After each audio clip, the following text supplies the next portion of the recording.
खूप दिवस झाले वांग्याची भाजीच नव्हती खाल्लेली. माझ विचार केला की वांग्याची भाजी बनवावी अगदी वेगळ्या पद्धतीने आणि झणझणीत, जी बघता क्षणी घरातील सगळ्यांच्या तोंडाला पाणी सुटेल अशी ही भाजी बनून तयार होते. तर चला पटकन ही रेसिपी चालू करूया. तर नमस्कार, तुमचं सोनाली कुकिंग या यूट्यूब चॅनलवरती स्वागत आहे. जर तुम्ही या चॅनलवरती पहिल्यांदाच आले असाल तर नक्की या चॅनलला सबस्क्राईब करा आणि बेल आयकन दाबायला विसरू नका, की जेणेकरून माझ्या नवीन नवीन रेसिपींचे नोटिफिकेशन तुम्हाला मिळत राहतील. तर आज आपण बनवूया अगदी झणझणीत आणि चवीला पण खूपच चविष्ट अशी वांगा बटाट्याची भाजी. तर चला पटकन ही रेसिपी चालू करूया. ही भाजी बनविण्यासाठी मी इथे 4 वांगी घेतलेले आहेत आणि ही वांगी कापून घेणार आहे.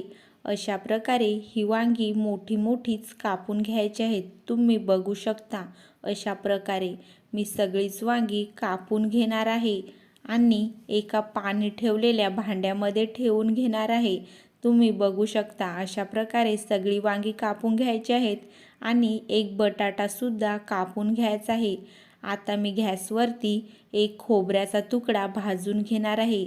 दोन्ही साईडनी चांगल्या प्रकारे खोबऱ्याचा तुकडा भाजून घ्यायचा आहे. आता एका मिक्सरच्या भांड्यामध्ये काळं मिरी, लवंग, भाजलेलं खोबरं कापून घालायचं आहे. थोडंसं आलं घालायचं आहे. 7-8 लसणाच्या पाकळ्या घालून 3-4 मिरच्या घालायच्या आहेत आणि एक कांदा कापून घालायचा आहे. वरून कोथिंबीर घालून याचं वाटण करून घ्यायचं आहे. अशा प्रकारे वाटण करून घ्यायचं आहे. थोडं दरदरच असं हे बघा अशा प्रकारे. आता मी गॅसवरती एक कढई ठेवून कढईमध्ये 1.5 चमचा तेल ओतून घेणार आहे. तेल चांगलं गरम झालं की त्याच्यामध्ये तेजपत्ता घालून घ्यायचा आहे आणि लगेचच एक कांदा चिरून घालायचा आहे. कांदा 1 मिनिट भाजून घ्यायचा आहे चांगल्या प्रकारे.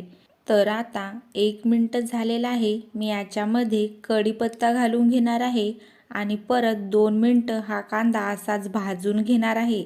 आता मी याच्यामध्ये अर्धा चमचा लाल तिखट मसाला घालून घेणार आहे आणि लगेचच हे वाटलेलं वाटण घालून घेणार आहे आणि सगळं या तेलामध्ये एकजीव करून मिक्स करून घेणार आहे आणि तेल सुटेपर्यंत हे वाटण चांगल्या प्रकारे भाजून घेणार आहे. अशा प्रकारे तुम्ही नक्की एकदा वांगा आणि बटाट्याची भाजी बनवून खाऊन बघा, तुम्हाला नक्कीच आवडेल. तर बघा आता आपल्या वाटणाला तेल सुटायला लागलेलं आहे. मी याच्यामध्ये 2 टमाटर कापून घालणार आहे आणि टमाटर पण चांगल्या प्रकारे मिक्स करून घेणार आहे. अशा प्रकारे जर तुम्ही भाजी बनवली तर घरातील सगळे अगदी आवडीने खातील. आता मी याच्यामध्ये चवीपुरतं मीठ घालून घेणार आहे, की जेणेकरून टमाटर लगेच गळतील. परत हे सगळं मिक्स करून घेणार आहे आणि याच्यावरती 2 ते 3 मिनिटासाठी झाकण ठेवणार आहे. तर बघा 3 मिनिटं झालेले आहेत. मी झाकण काढून घेतलेलं आहे. आता मी याच्यामध्ये अर्धा चमचा हळदी पावडर घालून घेणार आहे. घरी वाटलेली मिरची पावडर घालणार आहे. थोडासा लाल तिखट मसाला, अर्धा चमचा धना पावडर आणि काश्मीरी लाल मसाला अर्धा चमचा घालून घेणार आहे आणि थोडासा चिकन मसाला घालून घेणार आहे आणि परत हे सगळं एकजीव करून मिक्स करून घेणार आहे आणि फक्त 1 मिनिट भाजून घेणार आहे. तर बघा 1 मिनिट झालेलं आहे आणि मसाला चांगल्या प्रकारे भाजून झालेला आहे. आता याच्यामध्ये कापलेले वांगे आणि बटाटे घालून घ्यायचे आहेत आणि ही सगळी भाजी वाटणामध्ये मिक्स करून घ्यायची आहे. अशा प्रकारे तुम्ही नक्की एकदा भाजी ट्राय करून बघा. आता याच्यावरती 2 ते 3 मिनिटासाठी झाकण ठेवायचं आहे. तर बघा 3 मिनिटं झालेले आहेत. मी झाकण काढून घेतलेलं आहे आणि परत एकदा ही भाजी सगळी परतवून घेणार आहे आणि याच्यामध्ये 2 ग्लास पाणी ओतून घेणार आहे भाजी शिजण्यासाठी. अशा प्रकारे जर तुम्ही वांगा आणि बटाट्याची भाजी बनवली तर चिकन आणि मटण खायचे विसरून जाल, एवढी चविष्ट ही भाजी बनून तयार होते. तर बघा भाजीला आता उकळ आलेला आहे. मी याच्यावरती 10 मिनिटासाठी झाकण ठेवणार आहे.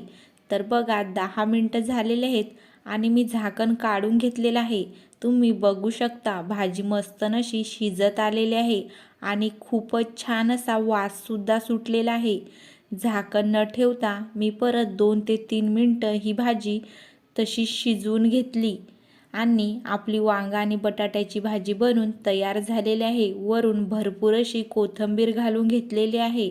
तर कशी वाटली तुम्हाला ही वांगा आणि बटाट्याची भाजी? नक्की मला कमेंटमध्ये सांगा. आणि जर तुम्हाला माझी ही रेसिपी आवडली तर नक्की माझ्या चॅनलला सबस्क्राईब करा आणि बेल आयकन दाबायला विसरू नका, की जेणेकरून माझ्या नवीन नवीन रेसिपींचे नोटिफिकेशन तुम्हाला मिळत राहतील. आणि नक्की अशा प्रकारे एकदा वांगा आणि बटाट्याची भाजी बनवून खाऊन बघा, तुम्हाला खूपच आवडेल.